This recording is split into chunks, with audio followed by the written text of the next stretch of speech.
반갑습니다. 골든마우스 인사드립니다. 지금과 같이요, 에너지가 폭등을 하면서 에너지 대란이 일어나고 있는데요.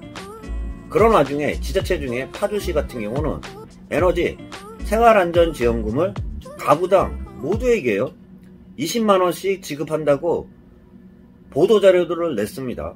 이례적인 한파 지속과 공공물가 상승으로 인해 난방비 증가와 각 가정뿐만 아니라 소상공인 경제의 부담이 크다고 판단하기 때문이라고 밝히고 있는데요.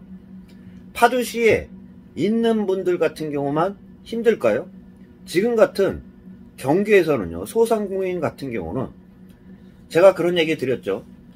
코로나 때는 지원금이 나와서 버텼지만 지원금이 또 끊긴 이후에서는요, 소상공인도 그만두고 폐업하시는 분들도 굉장히 많고요.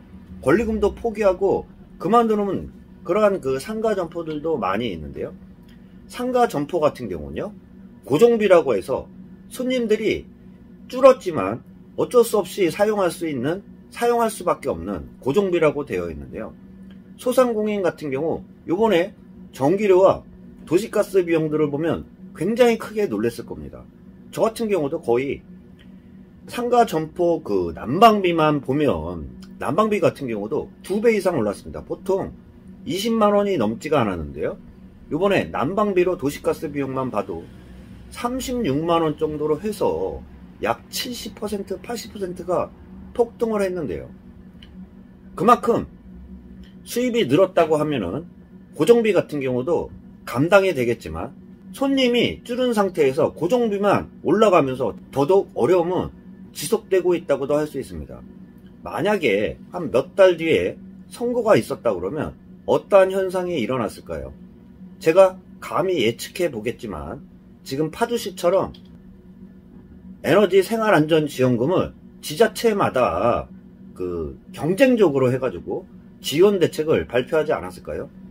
파주시에 있는 소상공인과 서민들만 어려운 게 아니라 전국적으로 서민들과 소상공인이 다 힘든 상태에서 최근 들어서 발표된 에너지 대책들을 보면 하위 계층과 차상위 계층까지 해서 에너지 바우처로 해서 지원금을 누린다고 하지만요, 중산층이라고 해서 어렵지 않은 게 아닙니다. 그리고 또한 지금 현재 자신이 중산층이라고 생각하시는 분들이 얼마나 될까요?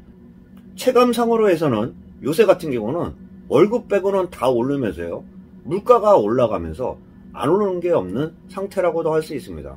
그만큼 다 힘들 때는요, 생활적 박탈감이 들지 않게끔요, 힘들 때는요, 어느 지역에 있던 모든 사람들이 힘들었을 때는 중앙정부 차원에서 소외되지 않게 대책들을 발표해야 된다는 말씀과 함께 오늘 파주시가 에너지 생활안전지원금 가구당 20만원 지원한다는 그러한 뉴스들을 보면서 오히려 부럽다는 생각들을 가지는 분들이 많이 있을 거라는 말씀 좀 드려볼 수 있습니다. 참고하시길 바라면서 영상 마치도록 하겠습니다.